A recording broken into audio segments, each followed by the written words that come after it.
Hot dog.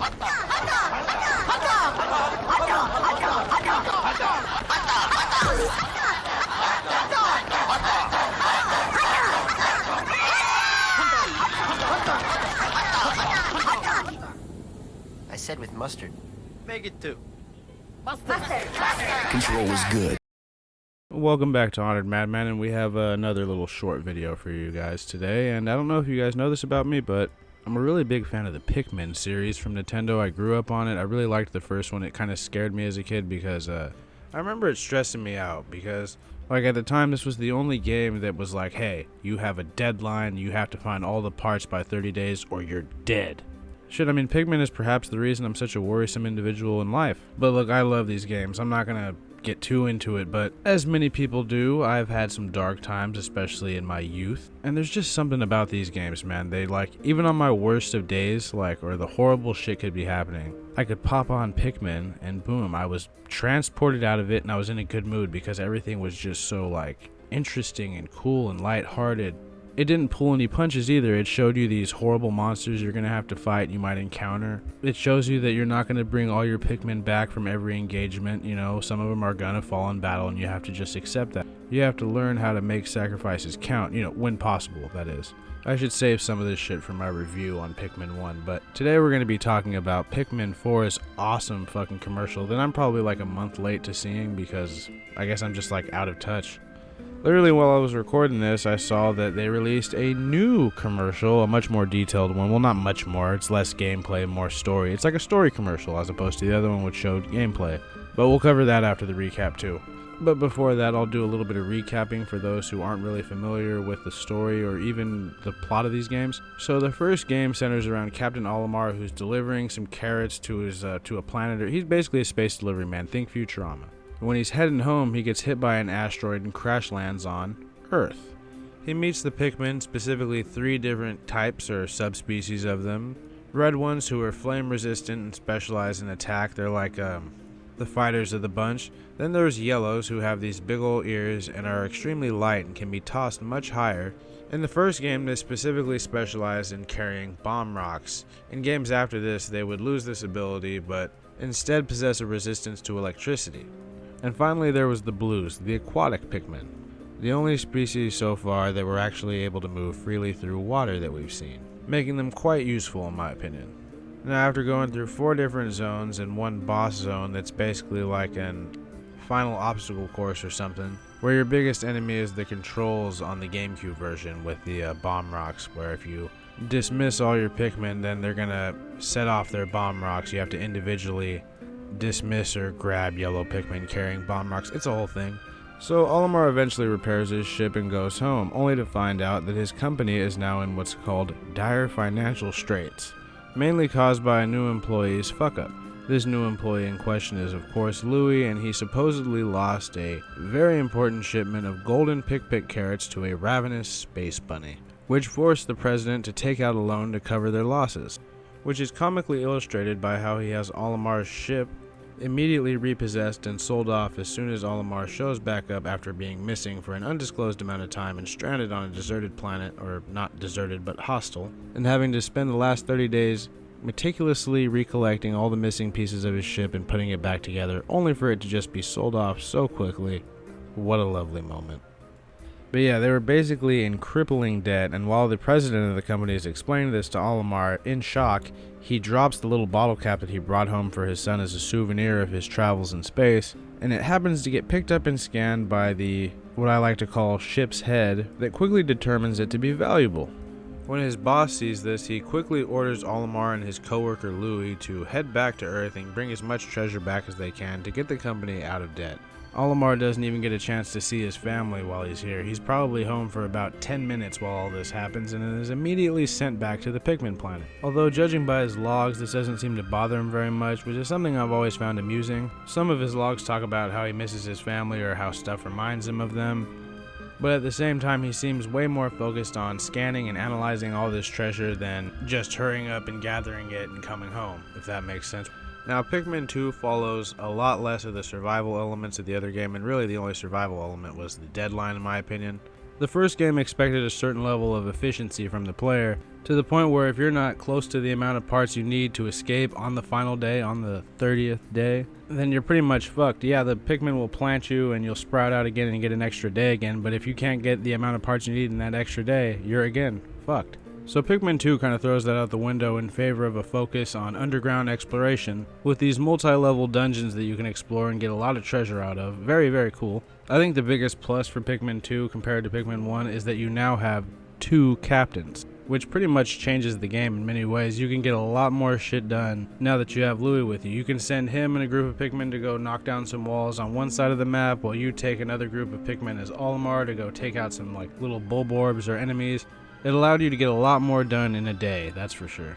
So the first main objective of the game is to get $10,000 worth of treasure, so you can pay off the company's debt, and along the way they encounter the 3 Pikmin I mentioned before, the yellows, the blues, and of course the reds, but also 2 new species of Pikmin that are only able to, well, be created by throwing a regular red, yellow, or blue into a purple or white flower that turns them into a purple or white Pikmin. Now in my opinion these are the 2 best Pikmin species. The purples can live 10 times the amount of the average Pikmin and are excellent fighters, while the whites can detect buried treasure with their red eyes and are extremely poisonous to the point where if they're eaten by an enemy, it poisons them, usually resulting in a massive chunk of health being taken from the enemy or just outright death.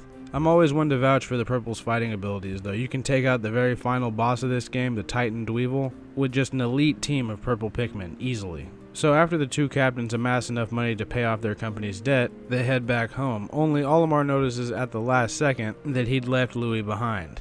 Since it's too late to turn around, Olimar just heads back home. He happens to mention to the president that there's a lot more treasure back in the island. The president dips the ship in gold and then they head back together. You still have 2 captains, just one of them is the president now. At this point in the game, the main goal is to amass more treasure, of course, but also to search for Louie. It opens up a new section of the game, and in one of those dungeons, there lives the ultimate final boss of the game, the Titan Dweevil, a powerful armored spider that seems to possess dominion over all of the elements, if you will. Oh yeah, and it also seems like it's piloted by Louie. Which I guess this is a good point to mention that the entirety of this game wouldn't have been possible if it weren't for his actions in the first place. See, while Olimar was off stranded on Earth during the events of the first game, Louie had a delivery job where he was supposed to take a bunch of golden pick carrots to somebody, but on the way there he decided to eat all of them and blame it all on a ravenous space bunny. The company obviously couldn't afford this loss and went into debt for about 10,000 as I believe it was, thus setting in motion the events that lead up to the second game. Now, Pikmin 3 is the one I have the vaguest memory of, but that's only because I've replayed it the least amount of times. However, it featured a somewhat return to the survival origins of the first game, with the introduction of a food system. See, the main focus in this game is acquiring food in the form of this juice. So you gotta find all these different fruits, and then they turn it into different capsules of juice that are used as food. And one thing that started in Pikmin 2 that is built on in this game is the introduction of another new captain. See, in this one you have 3 captains, further increasing your efficiency and overall ability to get more shit done in a day. The most memorable thing in this game to me was one of the new types of Pikmin it introduced, namely the rock Pikmin. I mean, look at this dude. I can't get enough of him. They serve a similar role, but not the exact role as the purple Pikmin from the previous game, and that's another thing. For some reason, white Pikmin and purple Pikmin are nowhere to be found in 3, and instead we have rock Pikmin and I believe fairy or flying Pikmin. The flying Pikmin are fine, but I've always been way more partial to the rock Pikmin. I just think it's a really adorable character design. Now, I'm definitely going to replay this one before 4 comes out because I really am blanking on the story of it. But I recall they come across Louie and Olimar both. Louie, I think, steals a bunch of food from them and causes a massive explosion. By the end of the game, though, the 3 protagonists, they don't really have a very fond opinion of Louie. And generally, the player probably doesn't anymore either. I still felt him to be a little misunderstood, but again, the whole story wouldn't have happened if it wasn't for him. So maybe that's why I like him. I don't know. I really like that game. But I've ranted about those games for long enough. What can we expect from Pikmin 4? Well, judging by the newest commercial that came out today, I can't believe it was the same day I was recording this, but it appears Olimar has once again crash landed on the Pikmin planet, and this time it looks like they sent a 4-man team to go rescue him, only for that 4-man team to end up crash landing too. That pretty much is the only way to show up on PNF 404 is to crash land on there.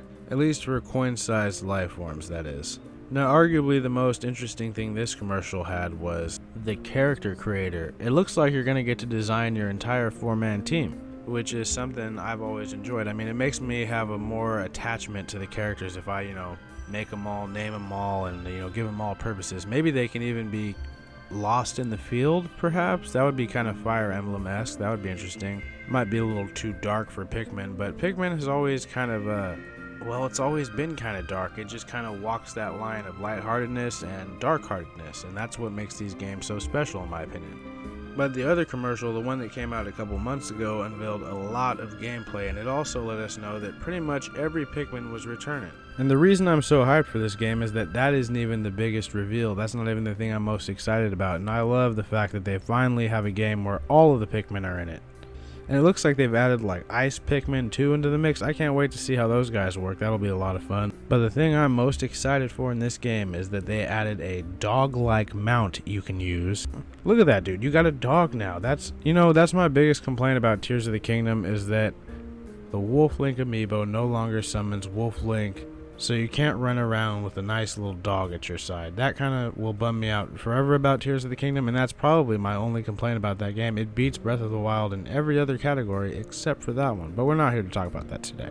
Plus, it probably would have been weird having him run around with your little ghostly spirits, but anyway, I'm getting off topic. So yeah, you've got a dog that I think it looks like it can attack things. You can hop on it and ride it around and command Pikmin from it, throw Pikmin from it. It looks like a whole lot of fucking fun. And not only that, in one of the promotional images, they're clearly like in the lawn of you can see an actual house in the background. It's like, I wonder if in this game we will finally get to do battle with a human. I remember seeing all the old YouTube videos when I was like a kid, and it'd be like hidden Pikmin 2 boss or leaked Pikmin 3 boss. And it would be this crudely edited video of like Pikmin attacking like a human or some shit like that. But this game, from what I can tell, at least from this commercial and what little gameplay I have actually seen, is it looks like it's going to combine all the aspects of the previous games. You probably will have to forage for food to survive, but you're also going to be looking for treasure, and also diving into the underground to see, if there's more treasure down there, if there's some cool bosses to kill. That's always the case. But another big reveal in this commercial showed us we're going to be finally seeing what it's like at nighttime on PNF 404, or as I like to call it, the Pikmin planet. We never really get to see what happens at night. We always leave as soon as it gets to nighttime. They say that, nighttime is brutal and that any Pikmin left behind, generally they die because the monsters are like actively hunting during those hours. But this commercial seems to imply that they're like the demi-humans in Elden Ring, where when nighttime falls, their blood boils and they go mad and their eyes turn red. That's what it looked like to me from that little shot we had of the Bulborb with the red glowing eyes. It looks like this game has expanded on just about everything that you can expect from the Pikmin series as a whole, and I truly think it's going to be a lot of fun. It's one game that I really don't think I will be disappointed by at all. But that's just me. I mean, if you're not really into Pikmin, I can understand why you'd not be excited for that, but if you are, I can't see why you wouldn't be. So I hope you guys found this rambly video a little bit informative, or at least a little bit entertaining. So if you liked it, please like it. If you disliked it, please dislike it.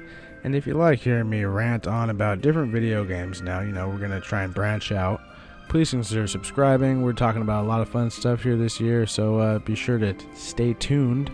Now let's have some final thoughts, but first, the outro.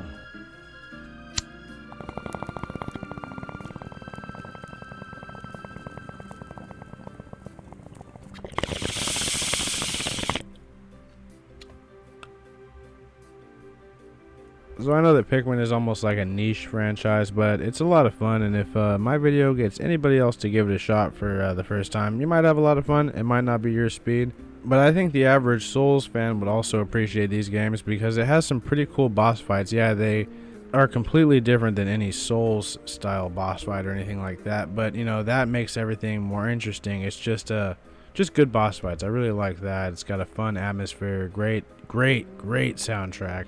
But now I have to ask, those of you who are watching that have played the all three of the Pikmin games, do you hate Louie or do you like Louie?